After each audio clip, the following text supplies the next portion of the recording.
between man and fire. This statement comes from the article How to Build a Roaring Campfire on theartofmanliness.com. And it's true.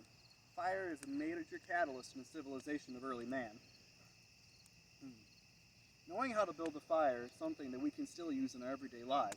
Plus, it makes you look pretty cool.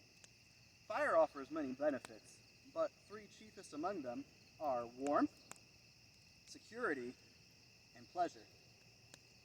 Now, today, I'm going to teach you not only how to build a fire, how to gather up your materials, how to lay out your fire, how to properly extinguish it, as well as give you a few things not to do when you are building your fire. But first and foremost, we are going to start with how to collect the materials for our fire from the SAS Essential Handbook by Barry Davies. The first thing we're going to want to do is we're going to want to find tinder. This is material that will easily catch a flame. Now, tinder is going to be your materials like leaves, dry grass, dryer lint, anything that'll easily start to catch fire and combust. A notable mention in this category is actually cattails, as generally you'll find them in great abundance and they do catch fire rather quickly. Our next material we want to find right there is our kindling, which is going to be sticks and branches, roughly the width of our pinky, and we're going to want to make sure that those are dry as possible. Now, our third material are our fire logs or fuel logs. Again, we're going to want to make sure that these are dry. We're going to want them at roughly about the width of our wrist or the width of our leg. We're also going to want to try to find hardwoods. We want to avoid softwoods, and we want to avoid rotten wood. We especially want to avoid cypress and pine.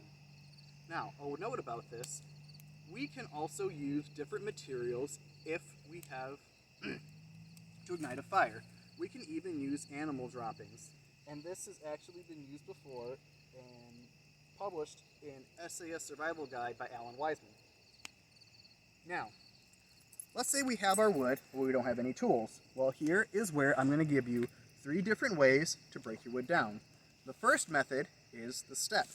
Quite aptly named and easy to do. We take our piece of wood, we wedge it on a rock or another large piece of wood, and we simply step down in order to break it. The next method is over the knee. As it sounds, take a long piece of wood, hold it over our shin or our knee, apply down, and it's broken. The third method, which I will not be able to show you, is called the forest axe. We take a long piece of wood, wedge it between 2 trees, and then we apply force until it breaks. And we continue this method until we have all the wood we want. Now that we have all the materials we need, we are going to talk about the layouts of our fire. Now, I have 3 here. I have a teepee, a lean-to, and a log cabin. Our teepee is made by inserting a stick in the ground, putting tinder around it, and then kindling on top, laying kindling against the upright stick, and then our fire logs over.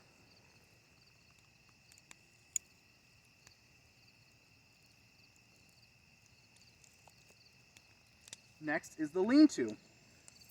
We make the lean-to by finding a large log and then putting our tinder right next to it, some small kindling sticks on top, and larger kindling sticks over with some fuel logs as well.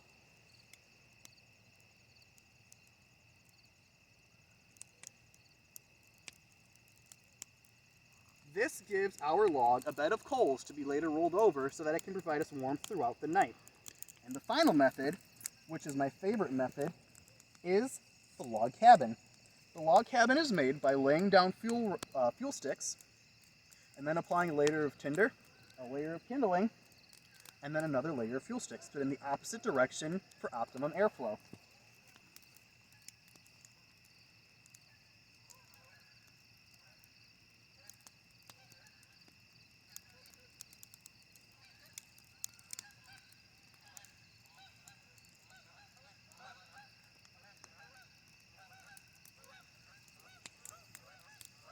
Now, some other words about lighting your fire. And these methods come from multiple authors from a work titled How to Fight a Bear and Win. I'm going to share with you 3 that I thought were very interesting. One is called the Sherlock method. Why the Sherlock method? I'm glad you asked. First, we're going to use a magnifying glass, and then second, we're going to need to focus the rays from the sun in order to cause our ignition and light our fire. The next method, I'm pretty sure if you're like the outdoors, you'll know this one, is a flint and steel. You can buy many different types of flint from many different retailers. Doesn't matter if they're an outdoor store or your local big box store. All flint and steel will roughly work the same. Now, if you have your flint but no steel, you can always use your belt buckle in a pinch. If you have your steel but no flint, you can always try to bang some rocks together to see if you can scare out a spark that way. And the final method is the fire drill. Now, you will see this depicted most in media when they're talking about primitive peoples making fire. It's very simple. All it requires is a pointed piece of wood and a fireboard. You'll be able to find or source out the materials almost anywhere. However, this method requires a lot of patience and a lot of dedication to really get enough friction going to light off your kindling, your tinder and your kindling. Now, a word about accelerants. I know we're over with 4th of July, but that doesn't change anything.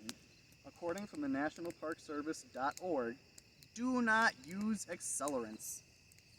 If you do use accelerants, try to use something like butane or lighter fluid. Do not use gasoline, as it has a very high probability of getting away from you and causing a fire elsewhere. Excuse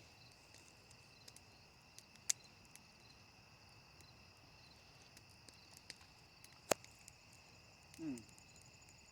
Now that we've had a chance to hopefully enjoy our fire, have some conversations, knock back some adult beverages, roast some marshmallows on the coals, I am going to begin to tell you how to safely extinguish your fire. And these directions come from the American Board of Agriculture and Fire Safety. And I believe that's their .com too, not very creative. First step, what we're going to want to do, we're going to take our water, and let's see, oh, sorry TP, we're going to take our water, we are going to sprinkle it, not just drown it over the fire. Next, oh, that was really well, we're going to want to take a stick and try to mix up the ashes and the embers and try to make sure that everything is wet so it doesn't recombust. Wet ash is very hard to move. Be aware of that before you begin. Also, as according to their website, you are going to want to give your fire dousing more time than you would expect. If I would have just carelessly thrown the water over the fire, you see I still have embers, and lo and behold, a well-made fire kind of reignites itself. We're going to want to make sure, by feeling with our hand, of course I can see it's hot, but we're going to want to put our hand by it, and if we thought we had drowned it out, and we still felt heat coming off our embers and ashes, it is too early to carry on. We could not responsibly leave our fire yet. Next, you're going to want to be mindful of where you are. If you are not on your own property, you're going to want to try to do your best to haul away the ashes. And then finally, you're going to want to try to fill in whatever pit that you used for your fire with whatever soil or sod was already there. Alright. Now, I hope you've enjoyed this presentation. Together, we've gone through materials to collect, different styles of fire, different ignitions, things not to do with your fire, and how to put out your fire.